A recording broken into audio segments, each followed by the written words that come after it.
Diversos parlamentares e cidadãos se manifestaram após o ministro Alexandre de Moraes, do Supremo Tribunal Federal, mandar fazer uma busca e apreensão no gabinete e nas residências de um senador da República em pleno exercício do cargo.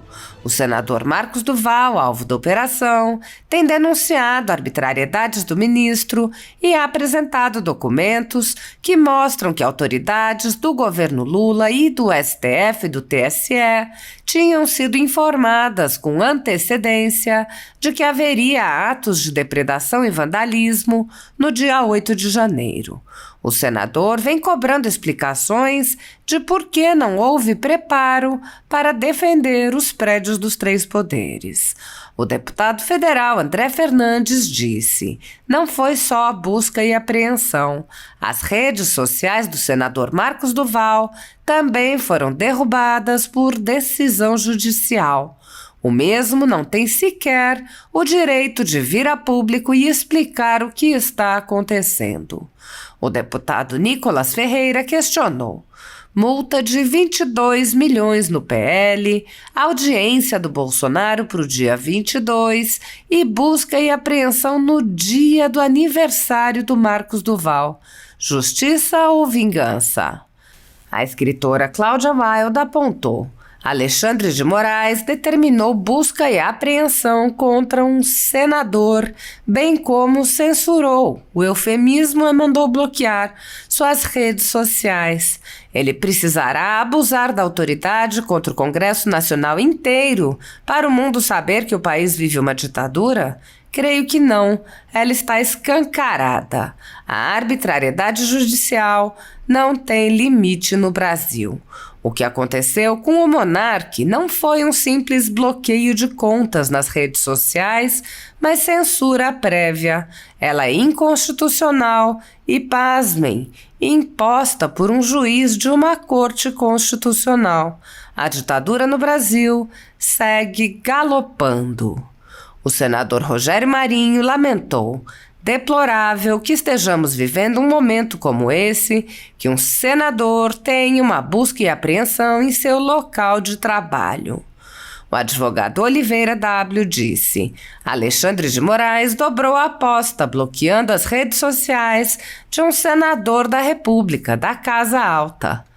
Em comunicado, a Polícia Federal declarou laconicamente: a Polícia Federal cumpre, na tarde desta quinta-feira, 3 mandados de busca e apreensão expedidos pelo Supremo Tribunal Federal em endereços ligados a senador da República. Os mandados judiciais estão sendo cumpridos em Brasília e Vitória.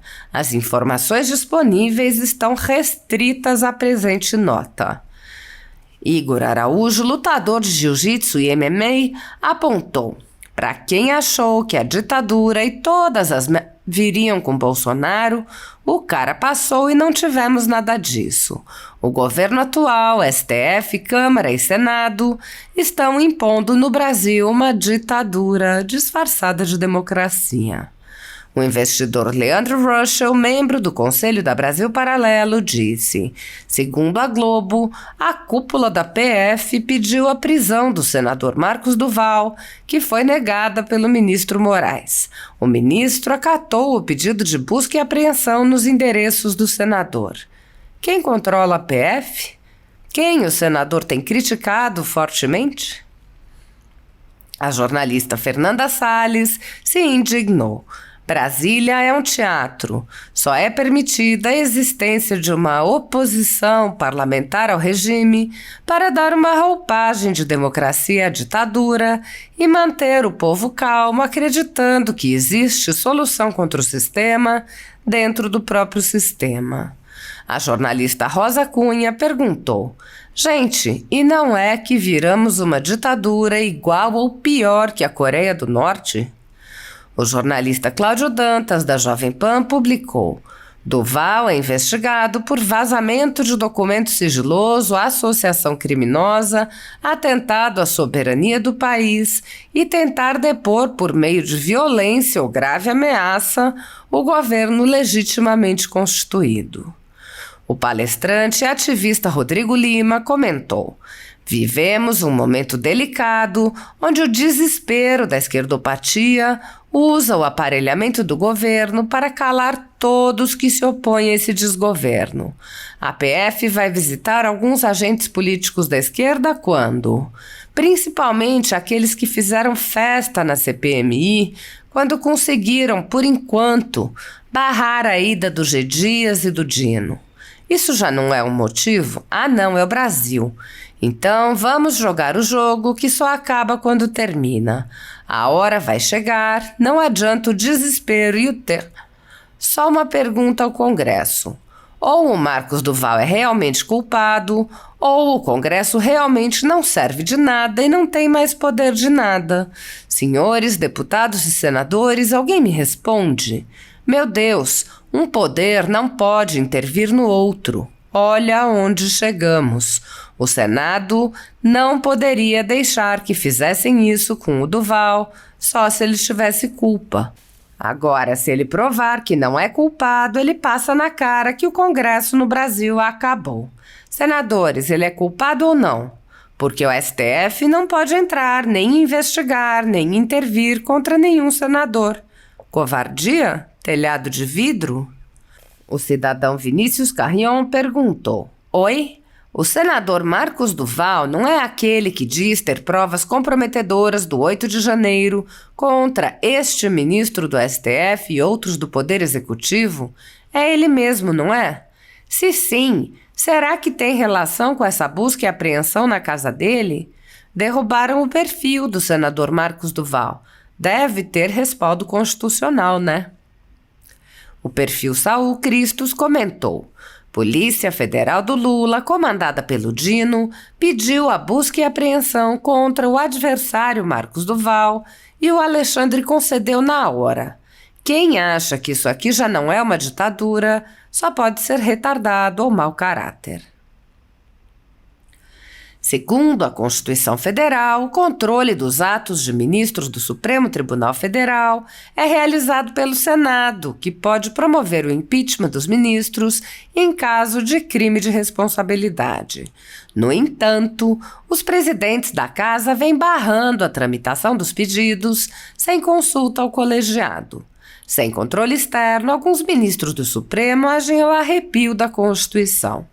Em inquéritos secretos, o ministro Alexandre de Moraes, por exemplo, promove uma aberta perseguição a adversários políticos.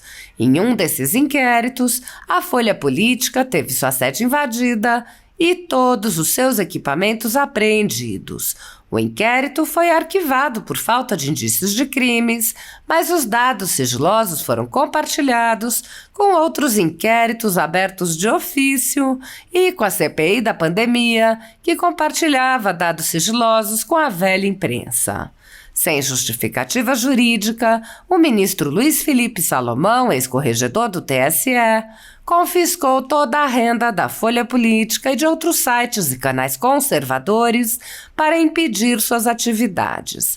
A decisão teve o aplauso e o respaldo dos ministros Luiz Roberto Barroso, Alexandre de Moraes e Edson Fachin. Há mais de 23 meses, jornais, sites e canais conservadores têm todos os seus rendimentos retidos sem qualquer base legal. Se você apoia o trabalho da Folha Política e pode ajudar a impedir o fechamento do jornal, doe qualquer valor à empresa Raposo Fernandes através do Pix, utilizando o QR Code que está visível na tela ou o código ajude@folhapolitica.org.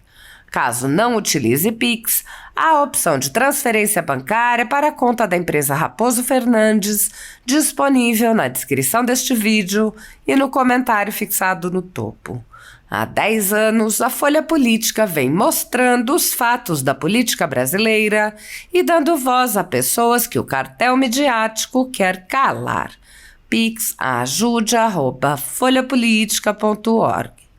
Meus colegas parlamentares, eu venho aqui à tribuna para lamentar a decisão desta casa, representada pelo deputado Arthur Lira, presidente da Câmara, ao solicitar ao STF a abertura de inquérito por intermédio da Procuradoria-Geral da República para investigar diretores do Google e do Telegram por ação contra o PL das fake news, divulgado agora de manhã na imprensa. Ou seja, Arthur Lira, deputado Zé Medeiros, está pedindo à Procuradoria-Geral da República, que agora já solicitou também ao STF uma abertura de inquérito para investigar Google e Telegram. Não é apenas Alexandre de Moraes que está tomando medidas no sentido de constranger e ameaçar as empresas que têm milhões de brasileiros como seus consumidores, e esses milhões de brasileiros têm todo o direito de saber qual é a opinião destas empresas que prestam os serviços das plataformas de mídias sociais. É um direito de qualquer empresa, aliás, manifestar uma opinião sobre um determinado tema político, assim como é direito de sindicatos, assim como é direito dos lobistas que caminham por aqui. Sempre feito, obviamente, dentro da lei e apresentando argumentos. Foi exatamente isso que o Google fez, exatamente isso que o Telegram fez. Dizer que deputados foram constrangidos a votar de uma forma ou de outra por causa da manifestação da opinião das empresas. Nota 10. O presidente Arthur Lira não gosta de ser contrariado, a verdade é esta, não gosta de ouvir opiniões contrárias, assim como Alexandre de Moraes. Se não concorda com eles, logo vamos ameaçá-los, constrangê-los, abrir inquéritos para investigá-los. Mas que é isso? Que situação lamentável é essa em que nós vivemos hoje?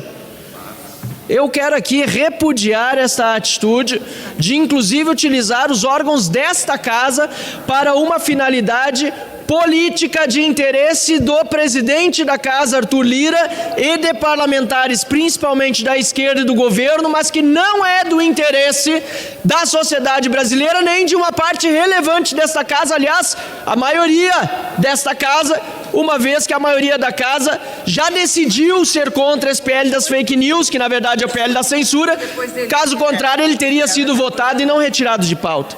É um absurdo. Arthur Lira está atuando contra os interesses da maioria desta casa, contra a Constituição da República e contra o cidadão brasileiro que merece ter a informação dada por quaisquer empresas, inclusive estas, sobre as pautas na ordem do dia, seja aqui na Câmara dos Deputados, seja no Senado da República. Por isso, presidente, venho aqui a público fazer esta manifestação de repúdio a essa utilização de órgãos da casa para um fim tão pessoal e político que não é respaldado, tenho convicção disso, pela maioria desta Casa Legislativa. Muito obrigado, senhor presidente.